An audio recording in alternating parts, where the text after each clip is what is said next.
Há igrejas que não são casas de Deus, são armadilhas do inferno. Você pode estar sentado num banco, cantando hinos, ouvindo alguém pregar, achando que está servindo ao Senhor, e ainda assim estar a um passo da ruína eterna. Jesus não disse que muitos seriam enganados?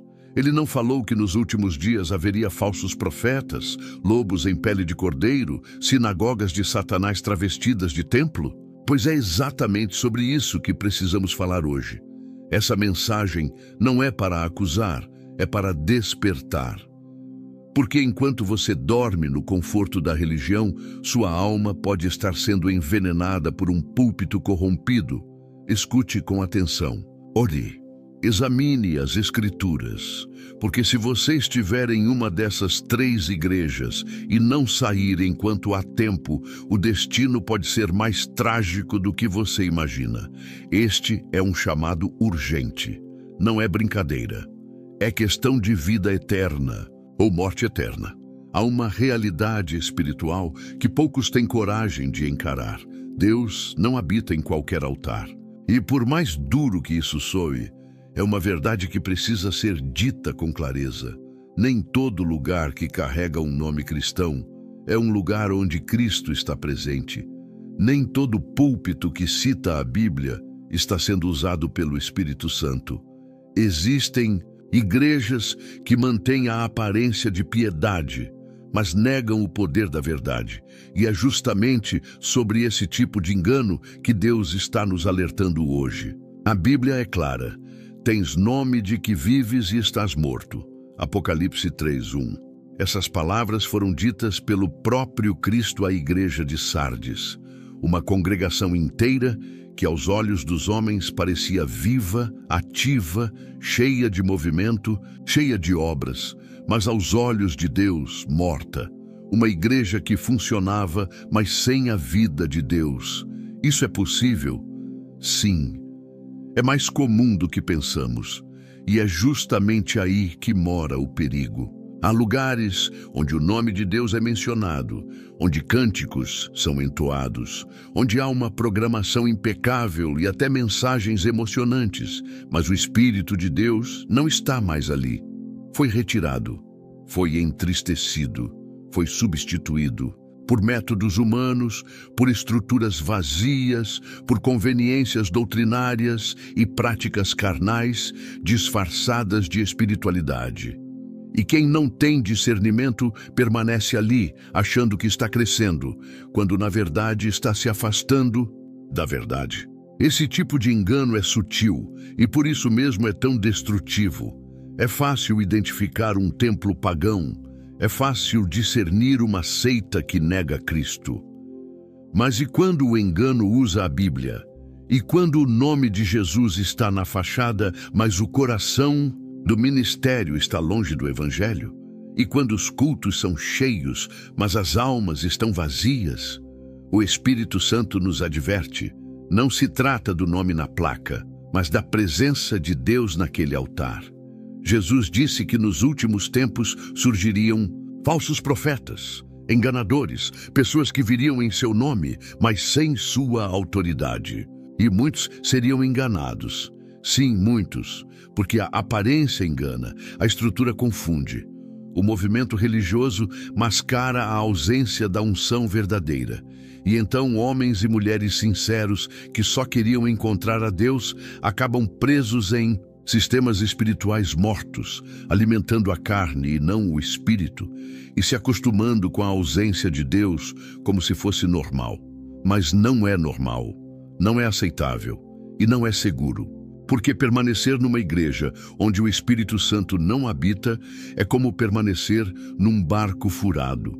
Você pode até sentir que está navegando por um tempo, mas o naufrágio é inevitável. Deus não se manifesta em qualquer ambiente. Ele é santo, ele é verdadeiro, e ele não compartilha o altar com o pecado, com a mentira, com a vaidade e com a rebeldia espiritual. Precisamos abrir os olhos e discernir onde estamos pisando. Precisamos nos perguntar: essa igreja prega a cruz ou apenas promove autoestima? Essa liderança se submete à palavra ou apenas busca manter o controle? Esse altar exalta a santidade ou acomoda o pecado? Porque a resposta a essas perguntas pode revelar se estamos em um lugar onde Deus habita ou em um ambiente onde Ele já se retirou há muito tempo. A história bíblica nos mostra o que acontece quando o povo de Deus perde o temor e continua adorando no lugar errado. Um exemplo é o do profeta Jeremias. Ele alertou o povo de Judá que o templo em Jerusalém havia se tornado uma casa vazia. Eles diziam: templo do Senhor, templo do Senhor, templo do Senhor é este. Jeremias 7:4, confiando na estrutura física como se isso garantisse a aprovação divina. Mas Deus os repreendeu, dizendo que o templo havia se tornado um covil de ladrões. A glória do Senhor havia se afastado, mas os cultos continuavam, os sacrifícios continuavam. O nome de Deus continuava sendo pronunciado, só que Deus já não estava mais ali. É assim também nos nossos dias. Há igrejas onde os cultos seguem normalmente, mas a presença de Deus já se foi. Onde os líderes continuam ministrando, mas a unção cessou. Onde há movimento, mas não há arrependimento. Onde há estratégias, mas não há submissão à palavra. E o povo, cego espiritualmente, não percebe, porque o engano é confortável. Ele acalma a consciência, alimenta o ego e nos mantém ocupados com coisas religiosas, enquanto o coração está distante de Deus. É por isso que essa mensagem é um alerta. Porque há muitos que estão adoecendo espiritualmente por estarem debaixo de ministérios que perderam a direção de Deus. Estão sendo moldados por líderes que não temem mais ao Senhor. Estão se acostumando com o artificial e rejeitando o verdadeiro. E o resultado é uma fé fraca, confusa, sem frutos, uma vida cristã de aparência, mas sem essência. Mas a culpa não está só nos púlpitos, está também nos corações que se acomodam, está nas pessoas que não examinam as Escrituras, que trocam discernimento por comodidade, que preferem ser entretidas a serem confrontadas, porque a verdade dói. A verdade liberta, mas antes fere o orgulho, e muitos preferem permanecer anestesiados no erro do que acordar para a realidade. Jesus disse: conhecereis a verdade, e a verdade vos libertará. João 8:32. Mas não há libertação onde não há verdade. E onde não há verdade, o Espírito Santo não permanece. Por isso, o maior sinal de uma igreja viva não é o tamanho, não é a fama, não é a quantidade de membros, nem o estilo musical. Maior sinal de uma igreja onde Deus habita é a verdade sendo pregada com temor, a santidade sendo buscada com sinceridade e o Espírito Santo operando com liberdade.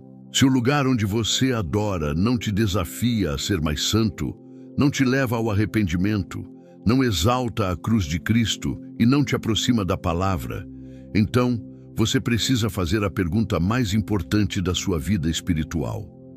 Será que Deus está realmente aqui ou eu estou adorando num altar vazio? Porque Deus não se impressiona com estrutura. Ele procura adoradores em espírito e em verdade. E se você não estiver em um lugar onde isso acontece, talvez seja hora de se levantar e sair, antes que seja tarde demais. A primeira igreja, onde Cristo é só um símbolo, mas não é Senhor. Há um tipo de igreja que, aos olhos humanos, parece inofensiva, até bela, acolhedora, moderna, cheia de atividades, cheia de palavras bonitas, cheia de carisma. Mas quando o Espírito Santo olha para dentro, o que ele encontra é um templo onde Cristo não reina, apenas é citado. Um lugar onde o nome de Jesus é usado com frequência, mas a autoridade de Jesus foi retirada do trono, onde ele se tornou apenas um símbolo, uma ideia, um acessório decorativo da religião. Essa é a primeira igreja que conduz à perdição.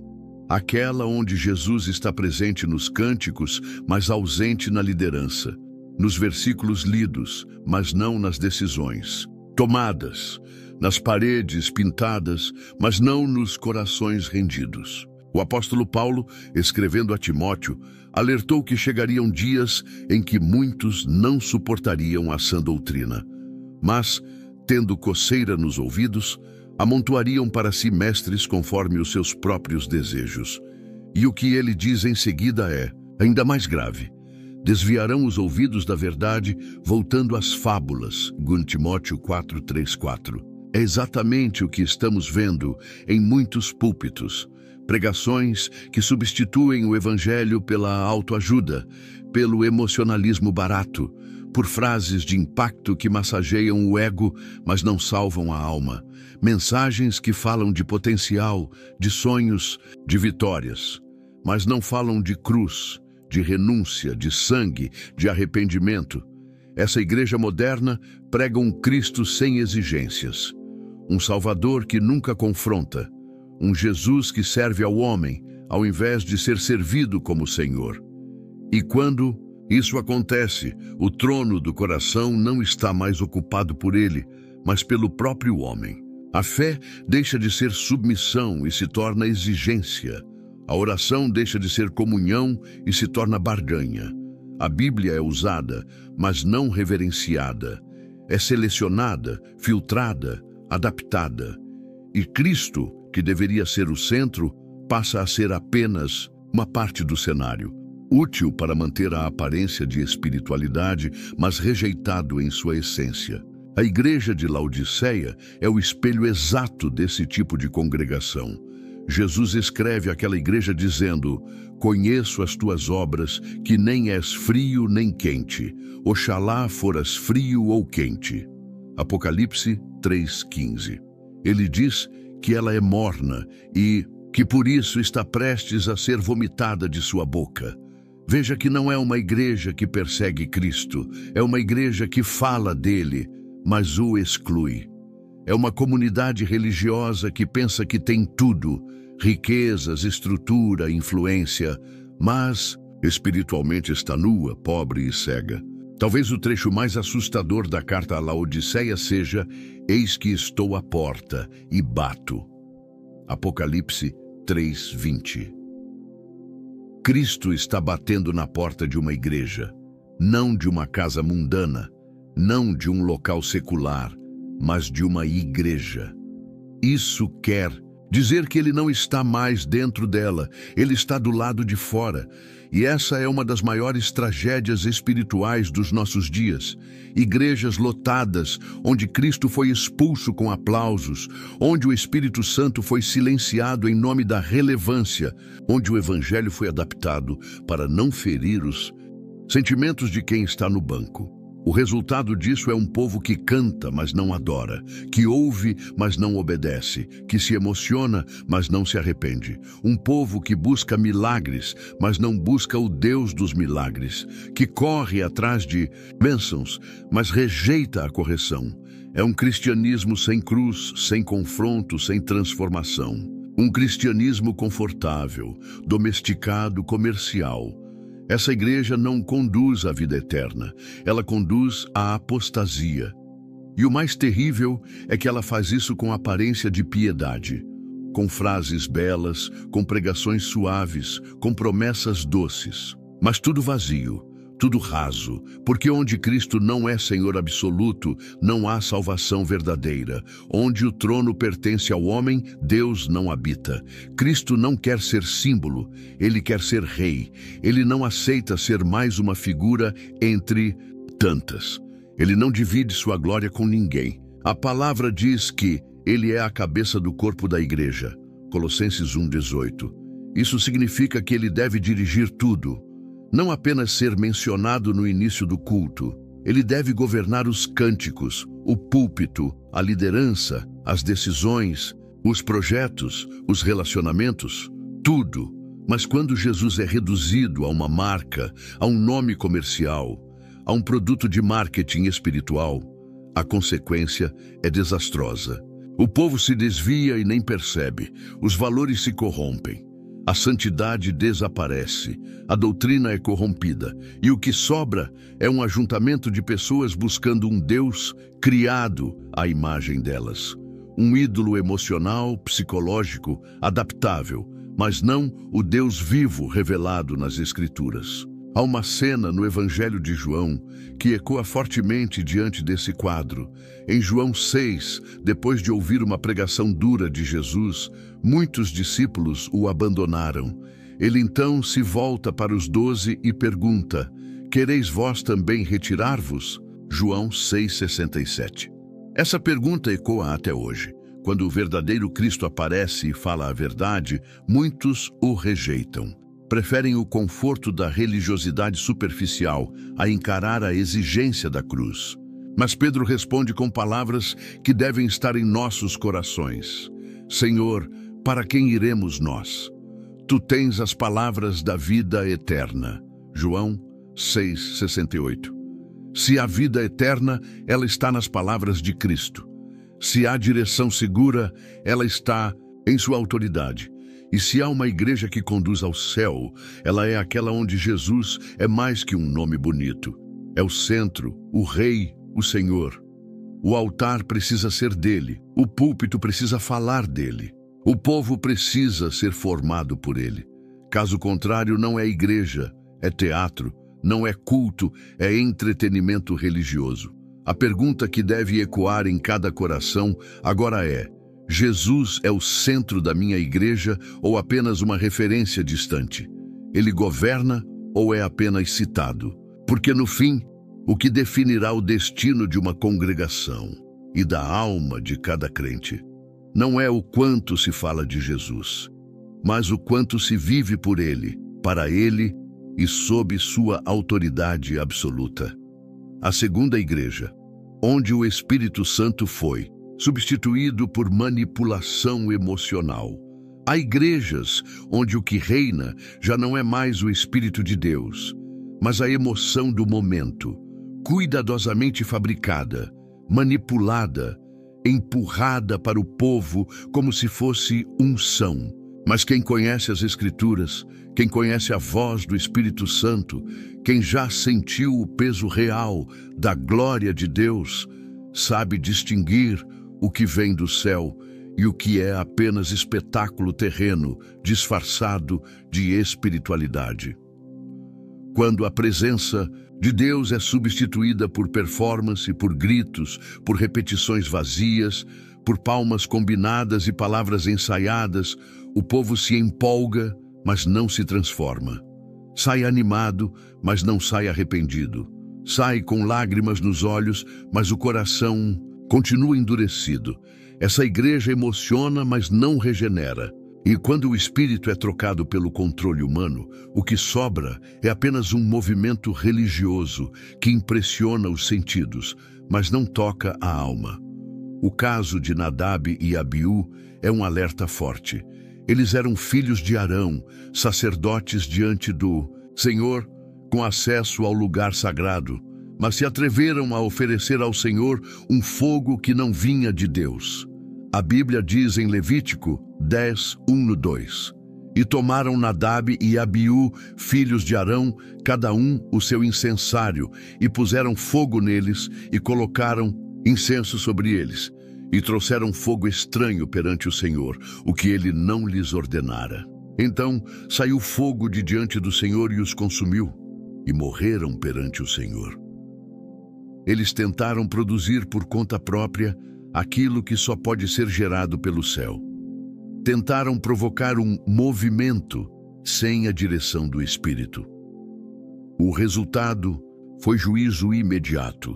Hoje, esse fogo estranho se manifesta em muitos púlpitos. São eventos recheados de gritos e expressões programadas, onde se ensina o povo a entrar em êxtase com comandos repetitivos. Pastores que manipulam emoções, que exploram fragilidades, que usam trilhas sonoras, iluminação e frases de efeito para provocar sensações. Mas o Espírito de Deus não é sensação, é transformação. Ele não é um recurso estético, ele é Deus. Ele não entra em cena para entreter. Ele entra para convencer do pecado, da justiça e do juízo. O que vemos hoje são líderes que utilizam técnicas de manipulação emocional em nome da fé. Campanhas criadas com base em necessidades humanas, combinadas com promessas fora do contexto bíblico, colocam o povo numa posição de dependência emocional. Não de Deus, mas do sistema que essas igrejas construíram. Tudo gira em torno da emoção. Choro forçado, revelações genéricas, cultos que parecem um show teatral. E no final, muitos saem com a alma inflamada por um fogo estranho, mas sem nenhuma mudança interior. O altar foi transformado em vitrine. A oração virou espetáculo. O culto se tornou entretenimento religioso. E Deus foi colocado de lado, porque sua presença não se manipula, não se ensaia, não se força. Onde ele reina, não há espaço para roteiro humano. Onde ele opera, o homem se cala, o orgulho cai, o pecado é exposto e o quebrantamento é inevitável. Jesus nunca manipulou emoções. Ele tocava o coração com a verdade. Suas palavras causavam impacto porque vinham do céu. Ele chorava, sim, mas era por compaixão, não por performance. Ele falava com autoridade, mas sem teatralidade. Ele curava, mas nunca usou milagres como propaganda. Ele expulsava demônios, mas nunca promoveu espetáculos com isso. Ele andava entre o povo com poder, mas com humildade. Ele era cheio do Espírito, mas jamais usou o Espírito como moeda de troca. Infelizmente, hoje, há líderes que aprenderam a usar a fé das pessoas como ferramenta de controle. Eles sabem o que dizer, como dizer, quando dizer, para que o povo acredite que aquilo que está acontecendo ali é obra do Espírito, quando, na verdade, é apenas uma coreografia espiritual cuidadosamente calculada. E quem não tem discernimento se entrega, e quem se entrega é cativo. E quem é cativo se afasta cada vez mais da verdadeira presença de Deus. O Espírito Santo não é um sentimento bom durante a música. Ele não é um arrepio na espinha. Ele não é um choro em meio à pregação. Tudo isso pode até acontecer quando ele está presente, mas ele é infinitamente mais que isso. Ele é aquele que santifica, convence, guia, consola, molda, disciplina, orienta, fortalece e transforma. Onde o Espírito de Deus está, o pecado é exposto, o nome de Jesus é exaltado e a verdade não é negociada. A igreja que substitui o Espírito Santo pela emoção barata pode até crescer em números, mas apodrece em essência. Pode atrair multidões, mas não forma discípulos. Pode fazer campanhas, mas não leva ninguém à cruz. Pode gerar comoção, mas nunca gera conversão verdadeira. E no final, o povo segue do mesmo jeito que entrou, ou até pior, porque agora está enganado, achando que experimentou o céu quando, na verdade, só viu fumaça sem fogo. É preciso discernir, é preciso provar os espíritos, como João ensina. É preciso comparar cada prática com a palavra, porque o Espírito de Deus jamais contradiz a Escritura. Ele jamais se manifesta onde há mentira, manipulação, comércio e vaidade espiritual. Ele se retira desses lugares, e quando ele se retira, o homem tenta preencher o vazio com barulho, com movimento, com agitação. Mas nada disso substitui a glória real de Deus. Assim como aconteceu com Nadab e Abiú, ainda hoje o fogo estranho tem consequências. Talvez não imediatas como naquele dia, mas letais da mesma forma.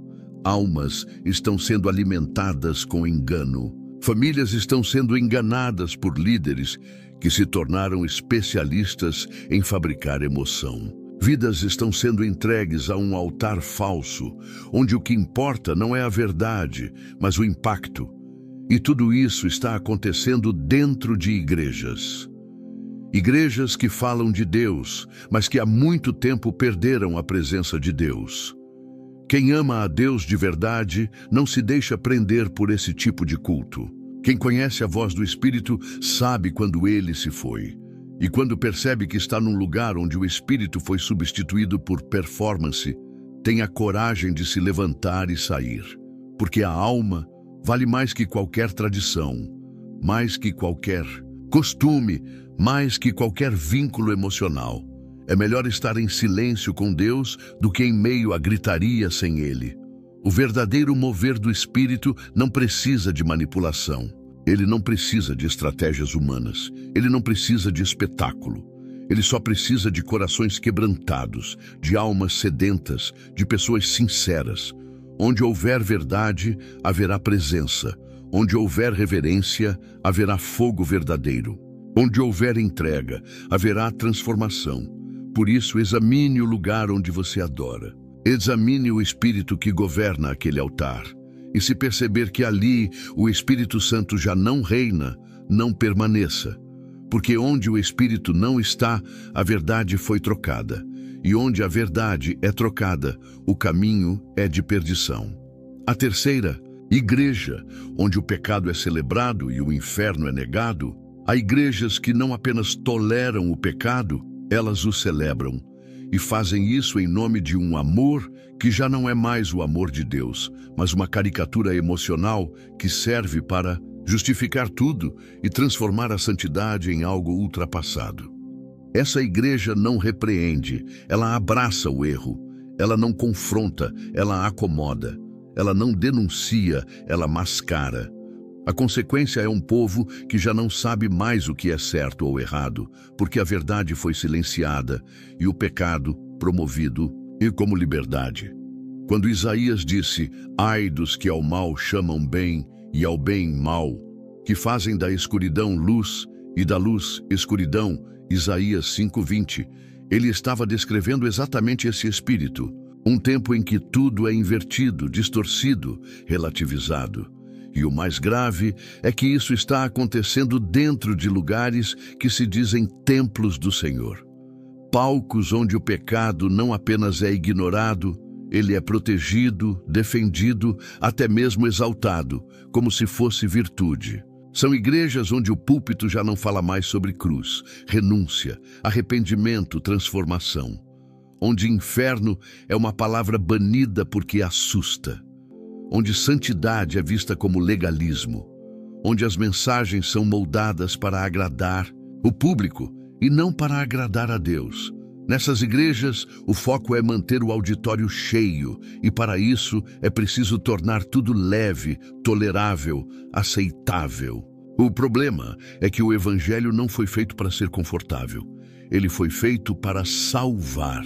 E para salvar, ele precisa primeiro confrontar.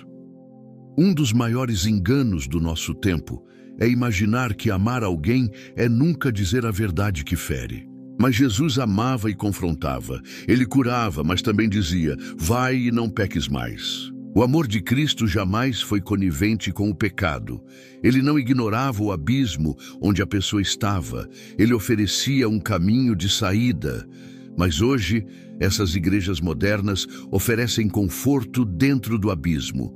Elas colocam almofadas no fundo um poço, acendem luzes coloridas ali dentro e dizem, está tudo bem, Deus te ama exatamente assim. O problema é que o Evangelho de Cristo diz o contrário. Deus ama tanto que ele se recusa a deixar o ser humano do jeito que está. A história de Eli, o sacerdote, é um retrato perfeito do que acontece quando o pecado é tolerado dentro da casa de Deus. Eli sabia que seus filhos estavam profanando o sacerdócio, cometendo pecados graves diante do Senhor. Ele sabia, mas não os repreendeu como deveria. Não tomou posição, não exerceu autoridade, foi passivo, omisso, permissivo. E o juízo caiu sobre ele e sobre sua casa. Deus o confronta em 1 Samuel 2:29, dizendo, honras a teus filhos mais do que a mim. Esse é o retrato da liderança que ama mais a aprovação humana do que a obediência ao Senhor. Ele permitiu o pecado no altar e Deus retirou sua mão. Quantas igrejas hoje estão vivendo a mesma coisa? Preferem agradar seus líderes, manter a membresia fiel e não incomodar ninguém, do que pregar o evangelho como ele realmente é, espada de dois gumes, que corta, separa, expõe, transforma. O que elas não percebem é que esse tipo de omissão é uma traição à verdade. E onde não há verdade, não há salvação.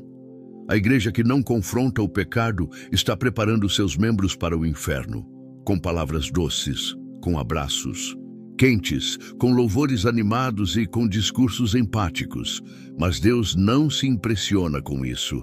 O céu não se comove com palmas e frases bonitas. O céu se move diante de corações quebrantados, de vidas rendidas, de pecados confessados e abandonados. Negar a existência do inferno não muda sua realidade. O diabo quer exatamente isso, que as igrejas parem de falar sobre condenação eterna, que o povo se esqueça do juízo, que o pecado seja camuflado, porque enquanto isso acontece, mais e mais almas vão caminhando tranquilamente para a perdição, achando que estão em paz com Deus porque ouviram uma mensagem positiva no domingo. Jesus falou sobre o inferno mais do que qualquer outro personagem bíblico. Ele descreveu como um lugar de choro e ranger de dentes. Ele falou da separação eterna. Ele usou palavras duras para alertar. Ele nunca suavizou a verdade, porque ele sabia o preço do pecado, sabia o que estava em jogo, sabia que falar a verdade era o maior ato de amor que alguém podia realizar. E se Jesus, sendo o próprio amor encarnado, nunca acobertou o pecado, que direito temos nós de fazer isso em seu nome? A igreja que diz, Deus ama todos do jeito que são, está dizendo meia verdade. Sim, Deus ama todos, mas Ele não salva ninguém para continuar no pecado. Ele salva do pecado. Ele nos chama a sermos novas criaturas. Ele exige mudança. Ele exige entrega. Ele exige santidade. Não uma santidade fabricada, religiosa, mas uma vida separada, consagrada, rendida à sua palavra. É por isso que a verdadeira igreja não se cala. Ela prega a cruz. Ela prega o sangue. Ela prega o arrependimento. Ela não negocia a verdade para ganhar aplausos. Ela prefere perder membros do que trair a Bíblia. Ela não adocica a condenação. Ela a alerta. Ela denuncia. Ela intercede. Porque ela sabe que o céu e o inferno são reais e que toda alma está a caminho de um dos dois destinos. A omissão, nesse caso, é um crime espiritual. Há líderes hoje que têm medo de perder popularidade, então escolhem o caminho da neutralidade. Mas neutralidade diante do pecado é cumplicidade.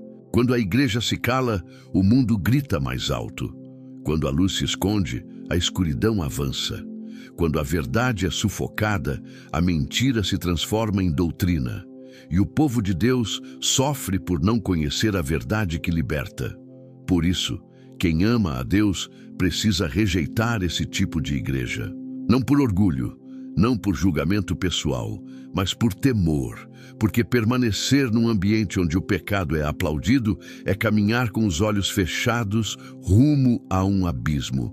Deus chama o seu povo à separação, à vigilância, à fidelidade.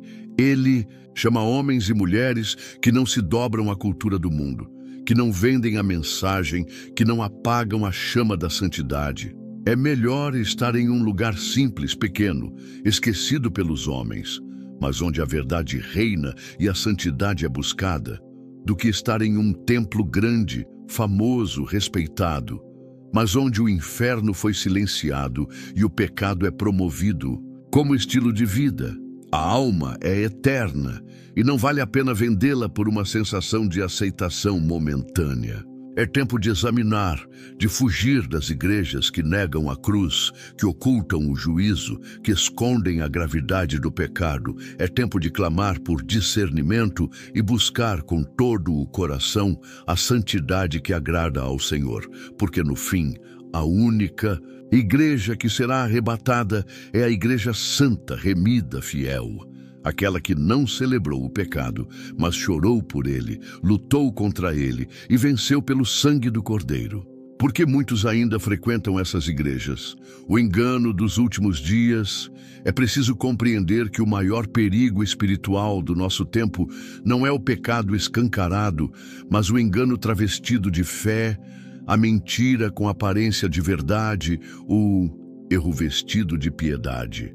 Multidões continuam frequentando igrejas que negam a cruz, rejeitam a santidade e abafam a verdade porque foram seduzidas por um tipo de espiritualidade que oferece conforto sem confronto, promessas sem transformação e um Deus moldado à imagem de seus próprios desejos. E o mais assustador é que essas pessoas acreditam sinceramente que estão no caminho certo.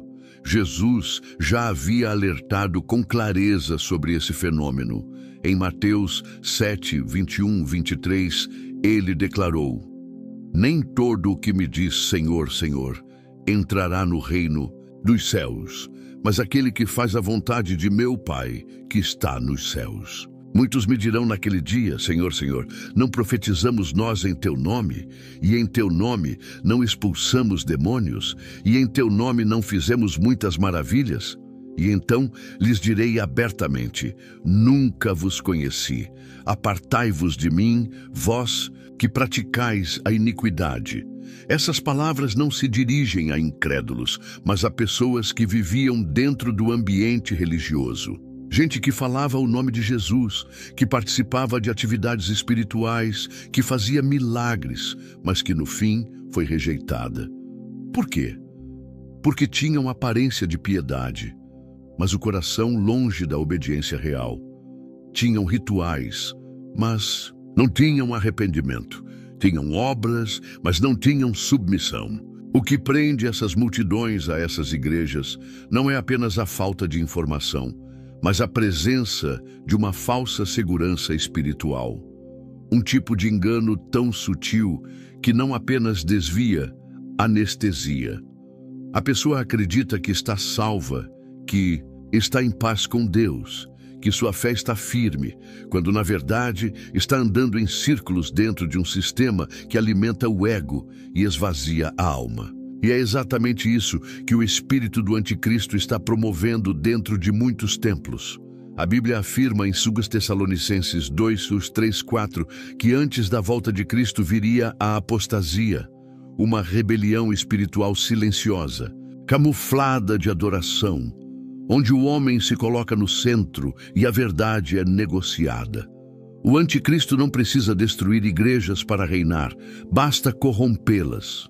Basta substituir o arrependimento por autoajuda, a Bíblia por slogans motivacionais, a santidade por tolerância indiscriminada. E é o que vem acontecendo dia após dia, diante dos olhos de muitos que não querem ver. As pessoas continuam nesses lugares porque gostam do que ouvem. Sentem-se bem, acolhidas, motivadas, inspiradas. Mas se esquecem que o verdadeiro evangelho não foi dado para massagear a alma, mas para crucificar a carne. O evangelho não nos promete um spa espiritual. Ele nos chama à cruz. E a cruz não é leve, não é popular, não é confortável. É por isso que muitos rejeitam a verdade, porque ela fere o orgulho, derruba justificativas, exige mudança. Paulo profetizou esse tempo em 2 Timóteo 4, 3, 4. Porque virá tempo em que não suportarão a sã doutrina, mas tendo comichão nos ouvidos, amontoarão para si doutores conforme as suas próprias concupiscências, e desviarão os ouvidos da verdade, voltando às fábulas. Estamos nesse tempo, e esses doutores estão nos púlpitos. São carismáticos, influentes, emocionantes, mas não são fiéis à palavra. Eles dizem o que o povo quer ouvir e não o que o povo precisa ouvir, e os bancos estão cheios, porque há uma multidão que prefere uma meia-verdade doce do que uma verdade inteira, que confronta. É como um paciente com uma doença terminal que se recusa a ouvir o diagnóstico verdadeiro porque quer acreditar que está bem. Ele procura um médico que diga que é apenas cansaço. Toma um comprimido para a dor. Sente-se melhor. É por um tempo, Mas a doença continua, silenciosa, mortal. Assim é com essas igrejas. Elas oferecem alívio momentâneo, mas não tratam o problema real, o pecado, a separação de Deus, a necessidade de nascer de novo. Esse tipo de engano se torna ainda mais perigoso porque gera imunidade contra a verdade. A pessoa se acostuma tanto com a versão adulterada do Evangelho que, quando ouve a pregação bíblica legítima, se ofende, se incomoda, rejeita. A verdade, que deveria libertar, se torna incômoda, porque já não se encaixa na estrutura emocional que foi construída sobre areia. Jesus falou sobre a casa edificada na rocha e a casa edificada na areia. Ambas foram construídas. Ambas talvez tenham levado tempo, esforço, dedicação. Mas só uma permaneceu de pé quando vieram as tempestades. A outra caiu, e grande foi sua ruína. Assim será com essas vidas construídas sobre doutrinas falsas, sobre promessas desonestas, sobre discursos agradáveis. Quando o dia mal vier, não haverá firmeza, não haverá raiz, não haverá salvação. O povo precisa despertar, precisa aprender a testar os espíritos, a comparar tudo com a Escritura, a orar por discernimento, a rejeitar o que é falso, ainda que seja popular, a valorizar a verdade, mesmo que ela venha em tom duro. Porque a verdade continua sendo espada de dois gumes, e espada não afaga, ela corta, ela separa, ela expõe, mas também cura, transforma, liberta. O apelo da palavra nunca foi: sinta-se bem. O apelo sempre foi: arrependa-se. O chamado de Cristo nunca foi: seja você mesmo. Foi: negue-se a si mesmo. O verdadeiro evangelho não tem como objetivo melhorar a autoestima. Tem como objetivo matar o velho homem e fazer nascer uma nova criatura. E isso dói. Isso incomoda. Isso confronta. Mas é esse processo que salva, que nos prepara para a eternidade, que nos alinha com a vontade de Deus. E é por isso que tantos resistem, porque querem um Cristo que carregue a cruz no lugar deles, mas não querem carregar sua própria cruz. Querem ser salvos, mas não querem ser transformados. Querem o céu, mas não querem sair do controle. E acabam aceitando um evangelho adulterado, raso, sem poder real, mas cheio de palavras agradáveis que alimentam o orgulho e conduzem à ruína. A única maneira de se livrar desse engano é voltando à palavra, voltando ao joelho dobrado, voltando ao temor do Senhor. A fé que salva é aquela que obedece, que se submete, que se humilha. Deus não está procurando crentes entusiasmados, mas corações quebrantados. Não está chamando multidões para shows, mas remanescentes para o altar. O que ele busca são vidas que não querem só ouvir Senhor, Senhor, mas viver como servos do Rei, dia após dia, com a cruz às costas e os olhos na eternidade. Como identificar uma igreja que conduz à vida eterna? Uma igreja que conduz à vida eterna não é definida por seu tamanho, nem pela beleza do templo, nem pela popularidade de seus líderes, nem pelo número de seguidores nas redes sociais. A verdadeira igreja é revelada pelos frutos que produz. Jesus foi claro ao dizer que, pelos frutos os conhecereis. Não é pelo nome, nem pela fama, nem pela emoção de um culto. É pelo que sai do altar e transforma vidas. João 15:8 nos revela o que glorifica a Deus. Nisto é glorificado meu Pai, que deis muito fruto, e assim sereis meus discípulos. Não diz que é glorificado por ajuntamentos, nem por eventos, nem por estruturas. Deus é glorificado por frutos. E frutos só nascem onde há raiz profunda, onde há cruz presente, onde há santidade vivida. A primeira marca de uma igreja que conduz à vida eterna é a centralidade da cruz de Cristo. Se a cruz foi substituída, por mensagens motivacionais, por palestras emocionais ou por promessas de sucesso, então essa igreja perdeu seu eixo. A cruz é o centro do Evangelho. Sem cruz não há redenção. Sem cruz não há nova vida. Uma igreja verdadeira não esconde a cruz. Ela exalta a cruz. Ela fala sobre o preço do pecado, sobre o sangue do Cordeiro, sobre a necessidade de arrependimento. Ela não tem vergonha da mensagem da renúncia, porque sabe que só há salvação através da cruz. A segunda marca é o poder da palavra de Deus pregada com fidelidade.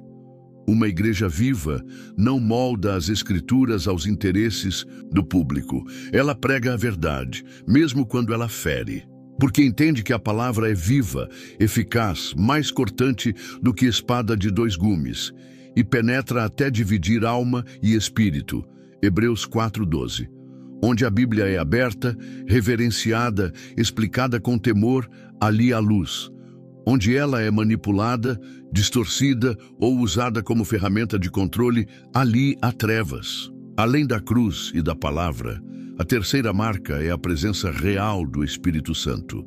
Não aquela presença fabricada por ambientes escuros e músicas repetitivas, mas a presença que convence o pecador, quebra o orgulho, levanta o caído, transforma corações, onde o Espírito opera a confissão de pecados, a libertação, a arrependimento sincero, a lágrimas verdadeiras, não por manipulação, mas por confronto, e a frutos de santidade, de humildade, de retidão. Uma igreja verdadeira também vive a prática do amor bíblico. Não o amor permissivo que ignora o erro, mas o amor que cuida, que corrige, que se sacrifica. Jesus disse que o mundo reconheceria os seus discípulos pelo amor. Esse amor não busca interesse próprio, ele acolhe sem conivência. Ele perdoa, mas também orienta. Ele se importa com a alma, não apenas com o bem-estar momentâneo. Por fim, uma igreja que conduz à vida eterna é marcada pela obediência visível à vontade de Deus. Seus líderes andam em integridade. Suas decisões são guiadas pela oração. Suas prioridades são espirituais, não institucionais. Os membros não são consumidores, mas discípulos. Não há barganha, nem troca, nem comércio no altar. Há temor, há entrega, há reverência. O retrato de uma igreja verdadeira foi revelado no Pentecostes, quando Pedro se levantou e pregou com poder e convicção. Atos 2. Não havia aparato humano, não havia estratégia de marketing, não havia promessas de prosperidade, havia palavra viva, presença manifesta e corações quebrantados. A multidão ouviu e clamou: "O que faremos?" E Pedro respondeu com ousadia: "Arrependei-vos." E naquele dia, 3.000 almas foram salvas. Não por um show, mas por uma mensagem ungida, verdadeira, centrada em Cristo. Aquela igreja nascente, logo após o Pentecostes, vivia em comunhão, partia o pão, orava com fervor e crescia em santidade. Ninguém dizia ser seu o que possuía, porque havia temor do Senhor. Não era uma comunidade perfeita, mas era uma igreja rendida. E é isso que diferencia uma congregação saudável. Não a ausência de falhas, mas a presença constante de arrependimento e dependência de Deus. É preciso avaliar os frutos. Uma igreja verdadeira gera novas criaturas, não apenas novos frequentadores. Ela forma caráter, não apenas plateia. Ela ensina a Bíblia com profundidade e não apenas cria slogans. Ela direciona os olhos para o céu e não apenas para os milagres. Ela não ilude, ela ilumina. Frutos verdadeiros são visíveis na vida das pessoas. Não são promessas no papel, mas mudança no comportamento. Quando alguém passa a amar o que antes odiava, a palavra, a oração, a comunhão, e a rejeitar o que antes desejava, o pecado, o orgulho, o mundo, é sinal de que está sendo formado por uma igreja viva. Porque a igreja verdadeira não apenas ensina com palavras, mas forma com exemplos. Observar uma igreja requer discernimento espiritual. É preciso ver além do visual, além da empolgação, além das aparências. A árvore pode ser frondosa, mas se não der fruto, não serve para nada. Foi o próprio Jesus quem amaldiçoou a figueira que tinha folhas, mas não tinha fruto. Marcos 11, 12 e 14. Isso mostra que Deus não se impressiona com a aparência de vida. Ele busca a essência, ele busca produtividade espiritual. É preciso sair da superficialidade e buscar comunhão com igrejas que mantêm a cruz no centro, a Bíblia aberta, a santidade como caminho e a presença do Espírito como direção. Igrejas que não se vendem, que não se dobram, que não trocam a verdade por palmas, que preferem agradar a Deus e não aos homens. Igrejas que sabem que é melhor ter poucos quebrantados do que muitos iludidos.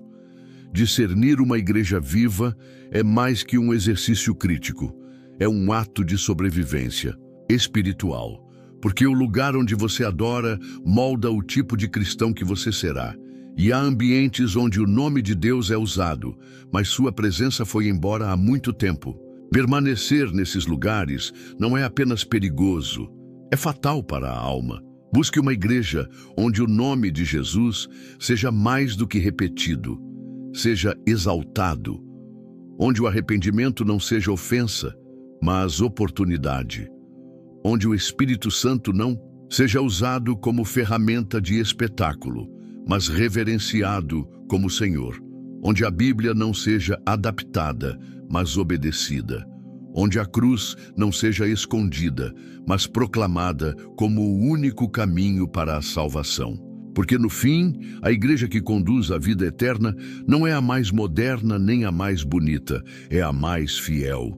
E fidelidade se prova nos detalhes, na palavra pregada, na santidade vivida, no amor praticado, na obediência constante.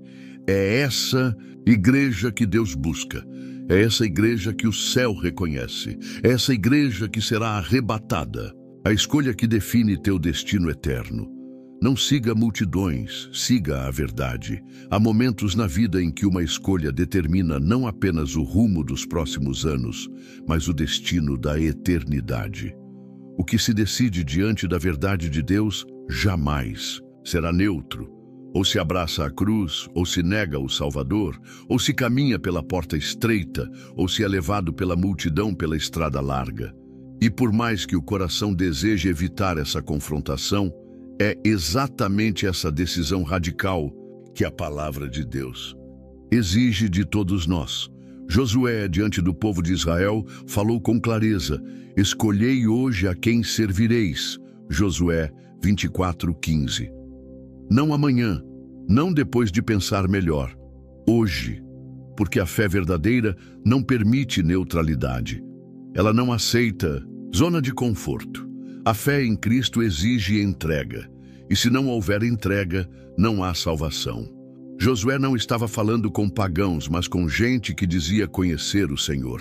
Mesmo assim, ele deixou claro que era necessário escolher, porque muitos caminhavam ao lado da promessa, mas com o coração voltado para os ídolos. Assim é hoje. Milhares frequentam templos, mas seguem multidões. Participam de cultos, mas não ouvem a voz de Deus. Fazem parte de igrejas, mas seus passos estão longe da cruz. Vivem uma fé herdada, emocional, superficial, sem raiz, sem fruto, sem verdade. Estão convencidos, mas não convertidos. E essa condição é o terreno perfeito para o engano. Porque a pior cegueira não é a de quem está nas trevas e sabe, é a de quem está perdido e pensa que está salvo. Jesus viu isso acontecer. Em João 6, depois de realizar milagres, alimentar multidões e ensinar com autoridade, o Senhor começou a revelar verdades profundas sobre o que significava realmente segui-lo. Ele disse: quem não comer da minha carne e não beber do meu sangue, não tem parte comigo. E a Bíblia relata que muitos discípulos se escandalizaram com essas palavras e o abandonaram. Eles seguiam Jesus enquanto havia pão, enquanto havia cura, enquanto havia aplausos. Mas quando a verdade ficou pesada, quando a mensagem deixou de ser agradável, foram embora. Eram muitos, uma multidão, mas estavam dispostos apenas a seguir enquanto fosse confortável. Não suportaram a cruz. E é isso que diferencia os fiéis dos religiosos. O fiel permanece, mesmo quando a palavra fere, porque sabe que essa ferida cura. O religioso, porém, vai embora quando não encontra mais o que deseja. Ele quer um Cristo que o sirva, não um Senhor a quem servir. Multidões podem caminhar juntas para a perdição. Isso não é exagero, é realidade bíblica. Jesus disse que a porta é estreita e são poucos os que a encontram. Isso quer dizer que nem todo mundo que está num ambiente cristão está salvo. E mais ainda, nem toda igreja que atrai grandes públicos está pregando a verdade. Popularidade nunca foi sinônimo de fidelidade. Há púlpitos aplaudidos por muitos, mas reprovados por Deus. A escolha que cada pessoa precisa fazer é seguir a multidão ou seguir a verdade. Porque em muitos momentos, seguir a verdade vai significar ficar sozinho, vai significar ser criticado, vai significar nadar contra a maré. Mas será a única escolha que conduz à vida eterna. O apóstolo Paulo disse que nos últimos dias as pessoas não suportariam a sã doutrina. Procurariam mestres que dissessem o que elas querem ouvir. Isso já está acontecendo diante dos nossos olhos. A verdade foi trocada por conveniência. A cruz foi trocada por conforto. O arrependimento foi substituído por elogios à carne. Mas Deus ainda levanta um povo que não se curva. Homens e mulheres que amam mais a verdade do que a própria reputação. Que preferem uma palavra dura que salva do que palavras doces que matam. Que valorizam mais a presença de Deus do que qualquer ritual vazio. Que vivem pela fé e não pelas emoções. Que não negociam a mensagem. Que não aplaudem o pecado. Que não silenciam diante do erro. Essas pessoas podem não ser as mais populares, mas são as que vencerão com Cristo. Porque o céu não é um lugar para os que buscavam status espiritual. O céu é morada dos que se humilharam, dos que foram transformados pela palavra, dos que permaneceram fiéis quando todos ao redor desistiram. São esses os que entenderam que seguir a Jesus é mais do que fazer parte de uma religião, é andar no caminho da verdade, mesmo quando dói. A alma humana foi criada para a eternidade. Ela nunca ficará plenamente satisfeita com o que é passageiro. Por isso, toda igreja que oferece apenas motivação, sem transformação, está enganando o povo. Está alimentando com veneno disfarçado de unção. Está fortalecendo o ego, mas enfraquecendo a alma. Está preparando as pessoas para viver bem nesta terra, mas não está preparando ninguém para o encontro com o juiz eterno. É hora de voltar à palavra, de voltar à cruz, de voltar ao joelho dobrado, de rejeitar os altares da vaidade e buscar o altar do quebrantamento, de dizer como Pedro disse diante da pergunta de Jesus: Senhor, para quem iremos nós? Tu tens as palavras da vida eterna. Quando a verdade for tudo o que nos resta, então finalmente entenderemos que ela é tudo o que precisamos. Não é tarde demais para escolher, mas é preciso escolher agora. Escolher deixar o sistema religioso que agrada os sentidos, mas não toca o espírito. Escolher deixar os discursos vazios que alimentam expectativas humanas, mas não santificam o coração. Escolher sair do meio da multidão, se for preciso, e andar na direção da verdade, ainda que seja um caminho solitário. O céu é para os que amam a verdade, para os que choram pelos seus pecados, para os que se recusam a negociar sua fé por conforto, aceitação ou aparência. O inferno é para os que amaram a ilusão, que preferiram a mentira conveniente, que ignoraram os avisos, que se agarraram ao engano mesmo depois de ouvirem a verdade. O inferno não será povoado por quem não ouviu, mas por muitos que ouviram e rejeitaram. Hoje é o dia de se posicionar, de romper com aquilo que parece bom, mas é falso, de se desligar do sistema que mascara a ausência de Deus com barulho e emoção, de clamar: Senhor, eu quero a verdade, custe o que custar. Porque a verdade pode ser dolorosa, mas é ela que liberta, é ela que cura, é ela que salva, e é ela que prepara a alma para a eternidade. Não siga a maioria, siga o Cordeiro. Não siga os líderes populares, siga a voz do Espírito. Não confie na aparência das igrejas. Confie na presença de Deus. Não se deixe levar por quem tem carisma, mas não tem caráter. Busque a cruz, abrace a verdade, ande com temor, viva como quem vai se encontrar com o Senhor, porque esse encontro está marcado e só os que escolheram a verdade estarão prontos naquele dia.